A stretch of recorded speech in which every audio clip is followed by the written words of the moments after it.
If you're curious about what makes Nusa Penida so special, you're in the right place.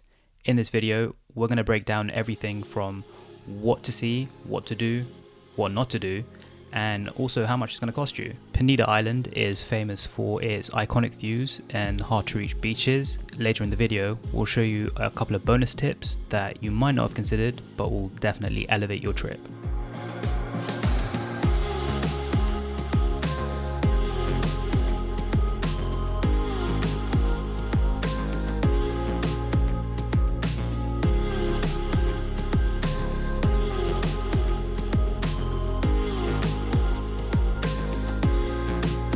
We recently took a trip to Bali and stayed in a couple of different locations, ended up in Sanur, and ultimately had to check out Penida Island. For a bit of context, Nusa Penida covers about 200 square kilometers and has a population of around 50,000 people. It's got a rugged landscape, stunning cliffs, and some of the best diving spots around. It's for sure an island for the adventurous.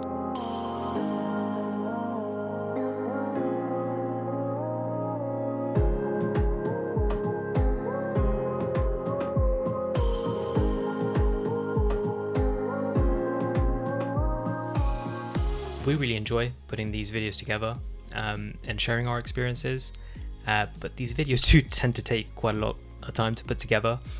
So if you find any of this useful, I'd really appreciate if you could hit the like button. It just helps more people find us. Okay, so let's move on to the weather. So the best time of the year to kind of visit Nusa Penida is definitely during the dry season. Aim for around April to September when the weather's at its best. There's less rain, much more sunshine, and you'll want to come when the skies are a lot clearer, so you can kind of fully enjoy exploring the island. Most of what you'll be doing involves outdoor activities like hitting up the viewpoints or chilling on beaches, so rain would be kind of a bit of a buzzkill. We went during September and lucked out because there's no rain, and if it did rain, it was clear skies, and the rain kind of tended to clear up within 30 minutes or so.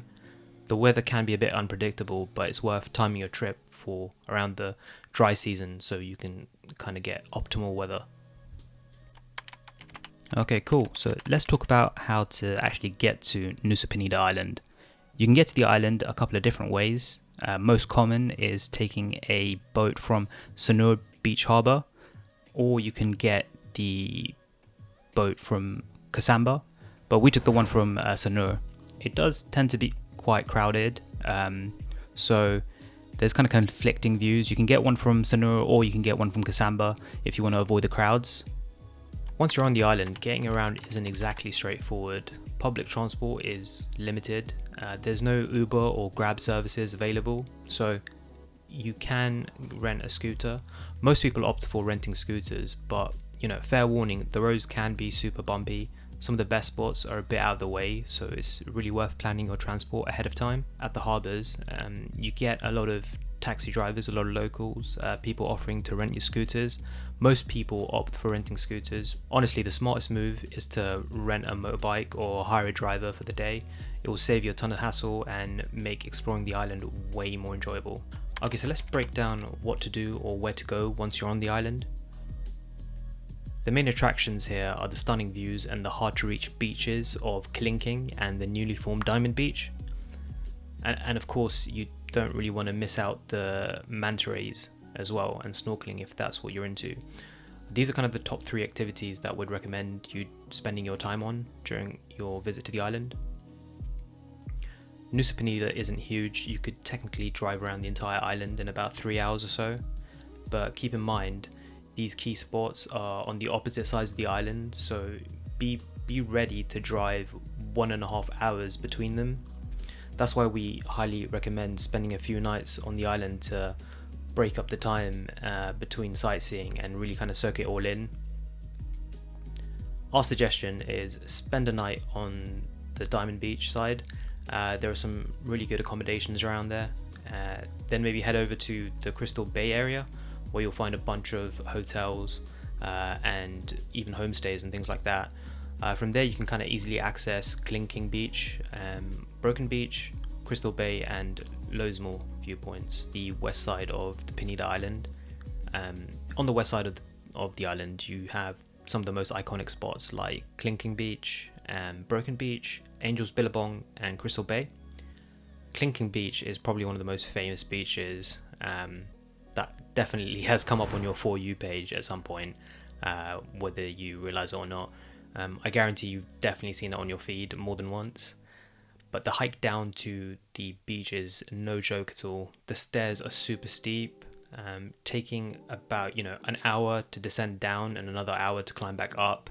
That's if you're physically fit. So be warned, it's pretty intense, and you'll probably likely be drenched, sweaty by the time you kind of make it back up. The entrance fee to Klingking Beach is around 5k IDR, which is a steal for the view, to be honest. I put the different currencies on the screen for you, depending on where you're kind of viewing this from.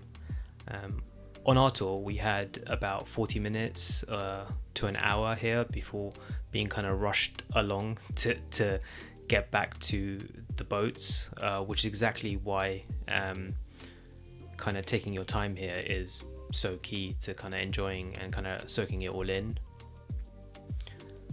Then there's the Broken Beach, definitely an incredible cove named after the natural archway that wraps around the bay, letting the ocean kind of flow in and out. It's a sight you definitely don't want to miss. Here's the best part, it's generally less crowded than Bali. While Bali can be packed with tourists, Nusa Penida offers a much more laid back vibe, so you can enjoy a peaceful experience away from the hustle and bustle of the city. Okay, so shifting now towards the eastern part of the Penida Island, you'll get places like Atuh Beach and Diamond Beach, which are really popular viewpoints as well. For the Diamond Beach viewpoint, the entrance is around 25k IDR. I'll put the currencies in the screen here for you, so you can kind of get an idea. It works out to around less than $2, and most of the time that's, I think, for the parking, just parking your vehicle. I don't think the actual cost of the beach is in that fee. It's more for just parking your bike or for your car. Bonus tip number 1, be smart. Plan to stay on the island for at least 1 to 3 nights to really kind of soak it all in. We learned this the hard way. The Penida Island is way bigger than it looks on Google Maps, and trying to cover all the major viewpoints which are spread across the eastern and western parts of the island all in one day is absolutely exhausting. So you want to do yourself a favor, because you'll thank yourself in the future. You'll really want to take your time, enjoy the experience, and snap as much photos and videos as you can, and kind of make the most of your trip, make the most memories. Trust me, it's worth slowing down to truly appreciate everything the island has to offer. In terms of accommodation, Nusa Penida has a variety of accommodation options, like whether you're looking on a budget side or looking to kind of splurge out on a luxury villa or something like that. There's something for everyone here. If you stay on the west side, you'll have easy access to Angel's Billabong, while the southeastern side puts you closer to Atuh Beach and areas like that. These areas are, a lot less developed and kind of more untouched compared to islands like Bali, but they're still popular for, their stunning natural landscapes. So whether you're after a cozy hostel or a private villa, you can get it all in Nusa Penida. Okay, so this is kind of just a rough idea of how much it would be for a day on Nusa Penida. In terms of transport, to kind of give you an idea of what you'll be spending, it could range anywhere between $50 to $60 for hiring a driver for the day. Focusing on accommodation here, staying a night for 2 people, you can expect to pay around $25 to $26 for like a mid-range, something good, comfortable, mid-range. You can obviously get homestays for a lot less or hotels for a lot more. So it really depends on what kind of experience you're looking for and how much you're looking to spend. Again, you really don't need to break the bank on this island, but that should give you like a rough idea of what to budget for. In terms of food and activities, you can expect to pay anywhere around like $35 to $40 depending on what you're doing. I mean, water is quite expensive for some reason on this island. Like water bottles and drinks are quite expensive. I guess that's expected. It's kind kind of a remote island. For us, we did a group tour. I think it worked out to around 90 to 100 US dollars per person for the full day tour. So there you have it. That's kind of a budget breakdown for a day trip to Nusa Penida. Okay, in terms of what to skip, would avoid the crowds by staying well clear of the day trippers like us. What we found is that the island gets busiest around 11 a.m. to 3 p.m. So if you plan your trip around then, or your kind of visits to the different viewpoints outside of that time zone, so if it's earlier in the day before 11 or later after 3 p.m, that way you'll avoid most of the crowds and just be able to kind of take it all in.